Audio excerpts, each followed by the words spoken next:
안녕하세요. 대전 노원중학교 3학년 학생들 잘 지냈나요?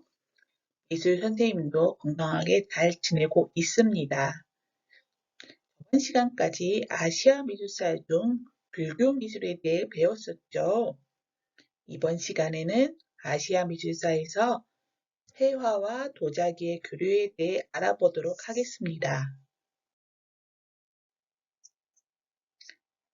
먼저 회화의 교류에 대해 알아보겠습니다. 회화에 있어서 우리나라와 연관이 깊은 나라는 중국과 일본의 회화입니다.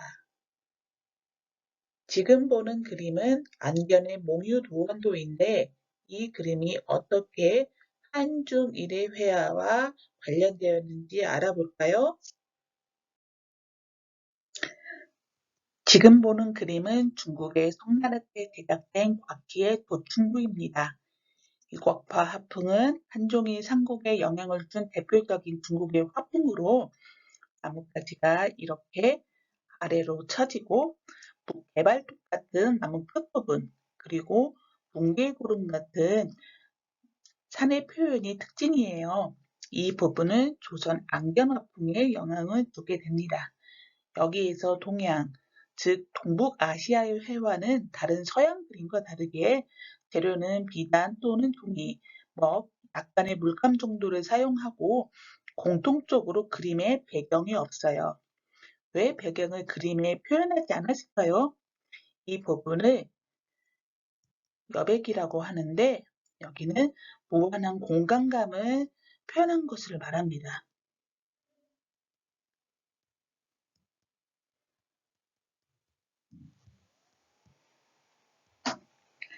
또한 공기원근법은 서양의 회화에서도 사용하는 것인데 가까운 곳은 진하게 그리고 멀리 있는 것은 연하게 그리는 것을 말합니다. 여기 도층부에서도 가까이 있는 이 하단 부분이 이 위에 있는 산보다 좀 더 진하게 그려진 것을 볼 수 있죠. 이를 통해 멀고 가까움을 느낄 수 있죠. 삼원법은 하나의 그림에 여러 시점이 결합된 것을 말하는데 고원법, 평원법, 심원법이 있어요. 그러면 삼원법 중에 고원법을 살펴볼게요. 고원법은 밑에서 위를 쳐다보는 시점으로 우뚝 솟은 산을 표현할 때 주로 사용합니다. 지금 보는 김홍도의 총석정도는 총석정의 우뚝 솟은 높이를 강조하고 있네요.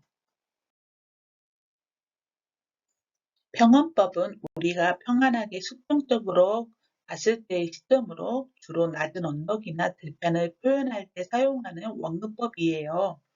지금 보이는 이상범의 산수화도 평원법을 사용한 그림인데 굉장히 편안하고 고요해 보이는 특징을 나타냅니다. 시범법은 높은 곳에서 낮은 곳을 들여다보는 시점으로 산 정상에서 아래의 계곡을 표현할 때 주로 사용합니다. 지금 보이는 그림은 경전의 금강전도인데 금강산의 깊숙한 골짜기 부분이 잘 나타나서 산 정상에서 바라보고 있다는 느낌을 주네요. 그러면 여러분, 아시아의 산소화에서는 왜 삼원법을 사용해서 그림을 그리게 되었을까요? 지금 보이는 조선시대 안견이 그린 몽유도원도를 보면서 그 이유를 살펴보도록 합시다. 안견의 몽유도원도는 안평대군의 꿈 이야기를 듣고 그림을 그린 것이에요. 안평대군이 무릉도원의 꿈을 꾼 이야기를 이야기식으로 표현하는 겁니다. 왼쪽부터 오른쪽으로 진행되는데 왼쪽은 우리가 사는 현실 세계고 여기는 입구, 여기는 무릉도원입니다. 그러면서 이렇게 안평대군이 이동하는 시점에 따라서 그림을 그리는 건데 여기는 평원법이 사용됐고 이쪽은 고원법이 사용됐고 이쪽은 심원법이 사용이 됐습니다. 그래서 사람이 지나다니면서 본 풍경의 모습을 전부 그리고자 했기 때문에 시점이 고정되지 않고 이야기식 그림이 되는 겁니다. 그래서 동양의 그림은 산문법을 사용하여 산의 전체를 표현하고자 한 겁니다. 아까 곽기의 도튼도에서 보았을 때와 비교했을 때 이곽파 화풍의 영향이 보이나요? 죽은 나뭇가지는 보이지는 않지만 산의 모양이 이렇게 뭉게구름처럼 보이는 것이 있을 거예요. 이곽파 화풍의 영향을 받은 안경 화풍은 이후 일본의 슈본파 화풍에 영향을 주게 됩니다. 일본 슈본파 화풍은 임진왜란 직전에 슈본이라는 승려가 조선에 와서 당시 조선에서 유행하던 안견의 화풍을 배워 일본에서 송나라의 마하파 화풍과 결합하여 일본만의 분위기가 나는 산수화로 표현했습니다. 당시 슈본은 조선의 문화를 배우겠다고 했지만 임진왜란을 일으키기 전 조선의 상황을 염탐하려고 했다는 이야기가 있는 인물입니다. 이 작품은 뭉게구름 같은 산의 표현은 보이진 않지만 나뭇가지가 처진 죽은 나뭇가지를 표현한 것이 보이네요. 따라서 이곽파 화풍은 조선시대 안견 화풍에 영향을 주었고 안견 화풍은 일본의 시본파 화풍에 영향을 준 것을 볼 수 있네요. 각 그림에서 공통된 특징이 보이죠? 뭉게구름 같은 산의 표현, 죽은 나뭇가지들을 찾아볼 수 있겠네요. 이후 일본은 서양 미술에 아주 큰 영향을 준 회화 양식을 선보입니다. 19세기 초반 조선보다 먼저 서양과 교류한 일본은 도자기를 팔기 위해 포장지로 당시 유행하던 다색 목판화 작품을 활용했어요. 자, 지금 보이는 작품들이 일본의 우키요에입니다. 서양 사람들이 일본의 도자기를 좋아하기도 했지만 우키요에의 그림이 너무 신선하고 파격적인 느낌을 주어서 서양의 화가들에게 큰 충격을 주었답니다. 지금 오른쪽의 그림은 빈센트 반 고흐의 작품인데 인물의 뒤편에 우키요에로 보이는 작품들이 보이죠? 서양의 인상주의 작가들은 일본의 우키요에를 수집하기도 하고 일본 전통 복장인 기모노를 입힌 모델로 그림을 많이 그리기도 했어요.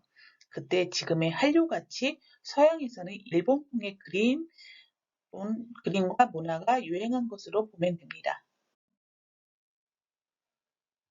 그래서 일본의 우키요에는 목판화로 제작된 것으로 굉장히 정교하고 섬세한 감각으로 제작이 되었어요.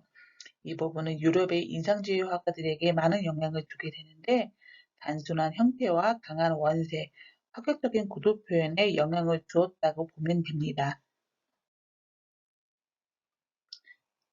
다음의 그림에서 하나는 우키요에이고 다른 하나는 이를 따라한 고흐의 작품입니다. 어떤 것이 우키요에일까요? 네, 바로 왼쪽이 우키요에입니다. 그리고 오른쪽이 고흐의 작품입니다. 원래 서양에서는 그림을 그릴 때 나무를 이렇게 중간에 이렇게 잘라서 그린다는 것을 전혀 생각하지도 못했어요. 그리고 이렇게 색을 섞지 않은 이런 강한 원색을 사용하지도 않았어요. 그런데 이렇게 그림을 그린 일본의 판화 작품을 보니까 이렇게 표현해도 작품이 너무 괜찮고 멋있는 거예요. 그래서 19세기 후반, 20세기 초 파격적인 현대미술이 진행될 수 있도록 우키요에가 영향을 주게 된 것입니다. 다음은 도자기의 교류에 대해 알아보겠습니다. 도자기는 도기와 자기의 합성어로 저온에서 초벌고이한 그릇에 유약을 묻혀 1100도에서부터 1200도 이상의 고온에서 구운 것을 말합니다. 화장실의 세면대, 변기 타일, 세면대나 이런 타일 부분들이 도기에 해당되고 여러분들이 일상적으로 사용하는 식기류가 자기에 속합니다. 그래서 청자와 백자 같은 그릇은 자기에 속하는 고급 그릇이 되는 것이죠. 청자는 먼저 중국에서 만들어지기 시작했는데 기술적으로 완성이 된 것은 중국의 송나라 때였어요. 청자는 철분이 많이 함유된 흙과 유약을 사용하여 산소가 없는 가마에 고온으로 구우면 환원이 되어서 그릇이 에메랄드빛으로 나는 고급 그릇입니다. 중국의 청자 기술이 고려시대 때 완성이 되는데 이후 그릇의 형태감을 살린 흥천자를 빚다가 후에 더 높은 수준의 상감청자를 발명해요.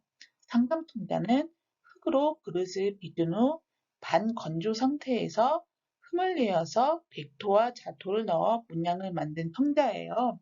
이거를 어떻게 만드냐면은 도자기의 이 표면에 이렇게 흠을 만들어 놓고 이 흠 부분에 백토와 자토를 넣는 겁니다. 이 고려의 청자는 세계적으로 유명해서 지금의 코리아가 만들어진 배경이 있는 그런 유래 깊은 도자기라고 할 수 있어요. 다음으로 백자를 보겠습니다. 여러분들이 보통 식기로 사용하는 그릇이 바로 백자일 거예요. 청자와 백자 중 백자가 강도가 좀 더 강해서 그릇으로서의 실용성이 좀 더 높았고 하얀 배경 때문에 그릇에 그림 그리기도 좋아서 많이 선호한 자기입니다. 백자는 중국 원나라 시대 때 전성기였고 이후 조선시대 때 백자의 기술이 완성되었습니다. 임진왜란 때 왜구들이 조선의 조공을 잡아가면서 일본의 도자기가 발견되게 되어 일본은 한중일전 도자기 기술이 가장 낙후되어서 사용하는 식기가 대부분 나무에 칠을 한 목기를 많이 썼어요. 그래서 왜구들이 남해안에 자주 노략질을 할 때 일반 백성들도 백자 그릇을 쓰는 것을 보고 깨진 도자기라도 뺏어갔다고 합니다. 당시 백자 그릇 하나당 일본의 성 한 개랑 맞먹을 정도로 굉장히 고가에 팔렸다고 합니다. 따라서 임난 때 조선의 도공들을 다 잡아다가 일본에 데려가서 도자기를 만들도록 했어요. 이삼평 자기는 계룡산에서 그릇을 빚던 조선의 도공이에요. 이삼평이 일본으로 잡혀간 이후 이마리의 자기라고 해서 일본이 서양과 교류를 할 때 일본의 도자기가 팔리게 됐죠. 여기까지 우리나라를 중심으로 아시아 미술사를 배웠습니다. 지금 이 시간에는 이제까지 배운 아시아 미술에 대해 확인해 보도록 합시다. 문제를 읽고 학습지 여백에 정답을 적어보시기 바랍니다. 1번. 그리스 헬레니즘의 영향을 받아 얼굴, 옷주름, 머리카락 등이 이전의 마토라 불상보다 더 사실적이고 입체적으로 만든 불교 미술은 무엇일까요?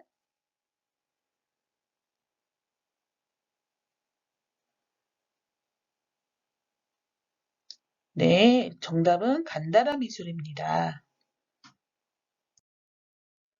그럼 다음 문제를 보겠습니다. 2번. 탑에 대한 설명 중 다르지 않은 것은 1번. 탑은 무처의 무덤이다. 2번. 탑이 많이 만들어지게 되자 스님이 자리를 대신하여 넣기도 하였다. 3번. 탑이 많이 만들어지게 되자 경전을 넣어 탑 안에 넣었는데 이를 법친자리라고 한다. 4번. 백제의 석탑은 목조 건축 양식을 적용한 것으로 실제 집을 짓는 것처럼 돌을 잘라 다듬어 쌓아서 제작하였다. 5번. 통일신라의 석탑은 백제의 석탑 기술을 발전시켜 목조 건축처럼 보이게 석판이나 돌 벙어리에 직접 조각하여 제작하였다. 정답은 2번입니다. 자, 그러면 1번부터 살펴볼게요. 탑은 부처의 무덤이죠.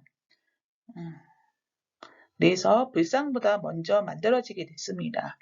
그러면 2번과 3번 중에서 지금 2번이 틀렸으니까 어떻게 틀렸는지, 2번이 왜 틀렸는지 한번 볼게요.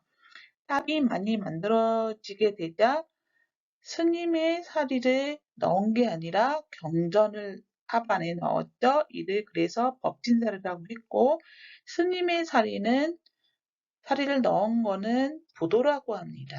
그때 선생님이 참고로 얘기를 해줬었는데 많이 어려웠을 거예요.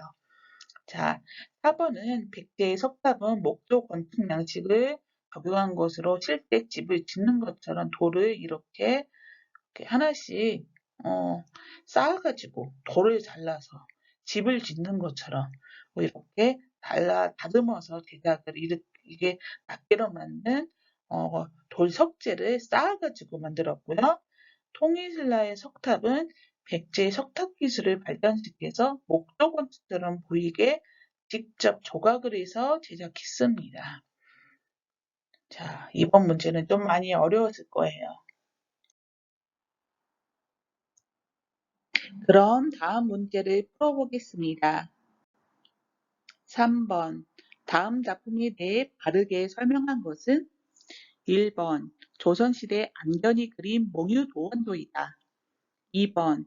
이 작품은 서양의 투시 원근법을 사용하여 그렸다. 3번. 뭉게구름 같은 산의 모양과 죽은 나뭇가지 표현이 특징이다. 4번. 일본 목판화로 단순한 형태와 강한 원색 사용이 두드러진다. 5번. 서양의 인상주의 화파에 많은 영향을 주었다. 정답은 3번이죠. 그러면 이 문제에서 1번, 2번, 4번, 5번이 틀렸는데 이게 어떻게 틀린 건지 다시 한번 확인해 보도록 합시다. 그러면 1번 문제는 조선시대 안견이 그린 몽유도원도가 아니고 중국 송나라의 바퀴가 그린 조춘도이죠. 2번. 이 작품은 서양의 투시 원근법을 사용하여 그린 게 아니라 삼원법을 사용했죠. 자, 3번. 뭉게구름 같은 산의 모양과 죽은 나뭇가지 표현이 특징이 맞아요.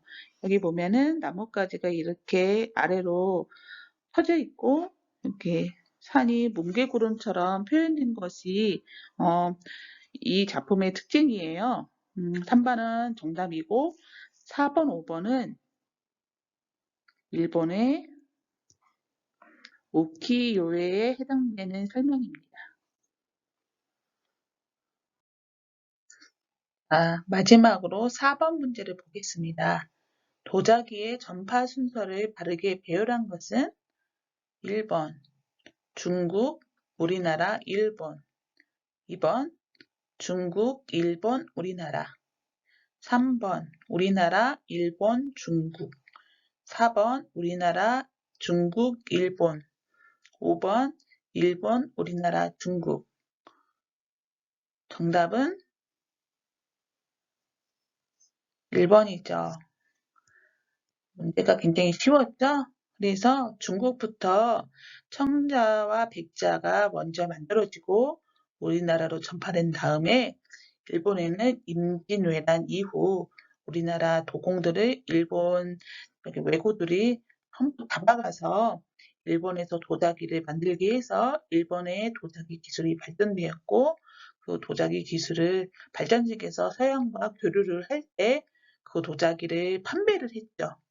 이 판매를 할 때 포장지를 뭘 사용했죠? 우키요에를 사용했죠. 그러면서 일본의 우키요에가 서양에 소개가 되어서 또 서양 미술이 또 발전되게 된, 또 변화되게 된 그런 계기가 만들어졌어요.